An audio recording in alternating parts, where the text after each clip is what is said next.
Oh, it's the best time of the year for college basketball fans. We are, of course, talking about March Madness, but do not turn in that bracket just yet. No. You definitely want to hear what our Hoops mad scientist has to say. NBC News national political correspondent Steve Kornacki here to break down everything we need to know. This is like your Super Bowl. You love March Madness. Let the madness begin every year. So we're going to talk about the women in just a second. Let's start with the men, though. Men's bracket first. Who are the top seeds? What are we watching out for? Yeah, we're just a few hours away from the first tip-off. Here's the number one seeds. Look, UConn, the defending national champion. They are the number one overall seed in this tournament. How about Purdue? Remember last year, Purdue was a one seed. Yeah. They lost as a one seed to the 16th seeded FDU last year. Does Purdue win as a one seed this year? They couldn't last year. Houston, North Carolina here, too. This is how the bracket looks overall. 64 teams will be at 16 by the end of the weekend. How about some Cinderella stories, some underdog stories? That's why I love this tournament. I'm going to give you a couple to keep an eye on. How about Samford? Down near Birmingham, Alabama, one of the best three-point shooting teams in the country. That Kansas team looks vulnerable. How about Samford in the upset? How about, we just mentioned, Purdue losing a big upset to a Jersey team last year. Another New Jersey team that's pulled some big upsets. The St. Peter's Peacocks, 15th seeded. They are back. Can they get the magic going again? And I love this story. Long Beach State. They had an up-and-down year. They fired their coach right before their conference tournament. But they said, you can coach the conference tournament. They won 3 straight games. They won the tournament. They got the automatic bid. And now, with that coach, they are in the NCAA tournament. Let's see if he can pull off. Is he still fired, or did they rehire? No, well, that's it. If he wins this game, there's going to be a lot of pressure, I think. It's going to be pretty embarrassing. Right.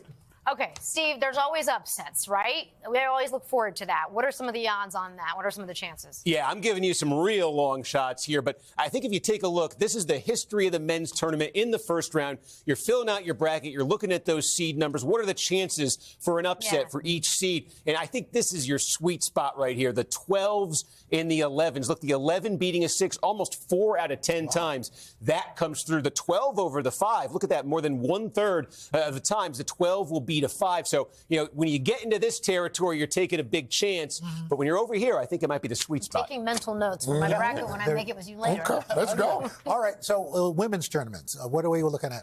So here's the number one seeds there. And we mentioned UConn on the men's side is the Giants, South Carolina on the women's side. How about this? Undefeated. Yes. Number one overall. I know Craig knows all this. Number one overall seed. But the amazing thing about them, they replaced 5 starters. Started all over again, and they've yet to lose a game this season. They got Texas. It's been a while since they've been in this spot. USC, the last time they were a number one seed, remember? Cheryl Miller. Back in the 80s, that was the last time. In Iowa, and Caitlin Clark, obviously a story I think that's got a lot of people's attention. So take a look at the women's bracket there. And what jumps out, I think, is this. All the attention on Iowa, rightfully so. But the path for them, if they're going to make the Final Four and have a shot at the championship, this is a very difficult path. They got to have in their bracket LSU, the team that beat them for the title last year. They would have to potentially get by them. The 2 seed there, UCLA, is a very strong 2 seed in this bracket. Even Kansas State at number 4. So Iowa's path is littered with all sorts of obstacles. And South Carolina,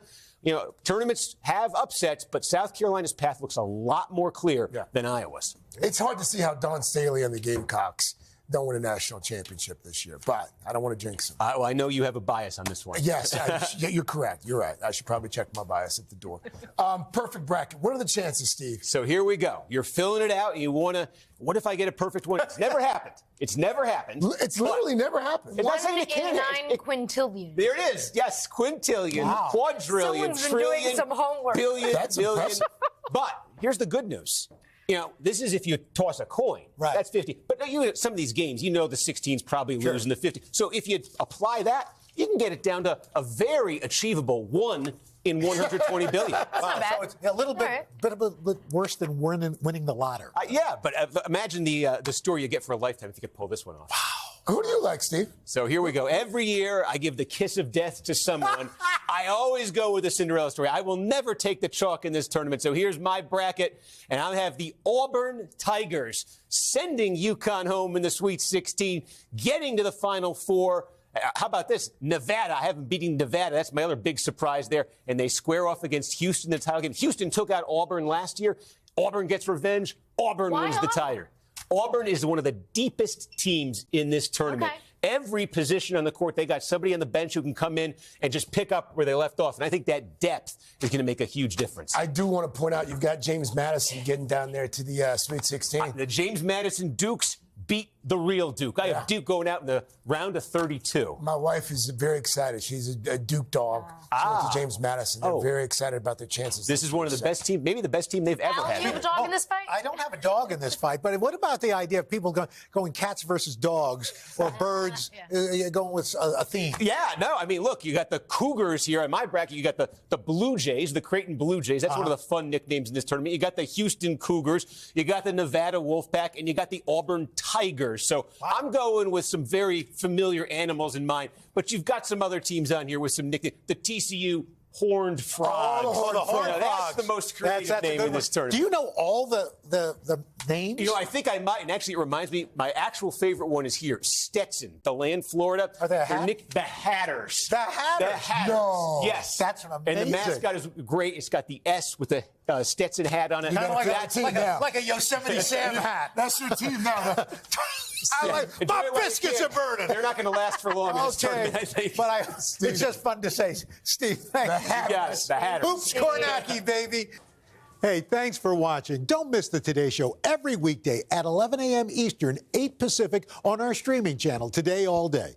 To watch, head to today.com/allday or click the link right here.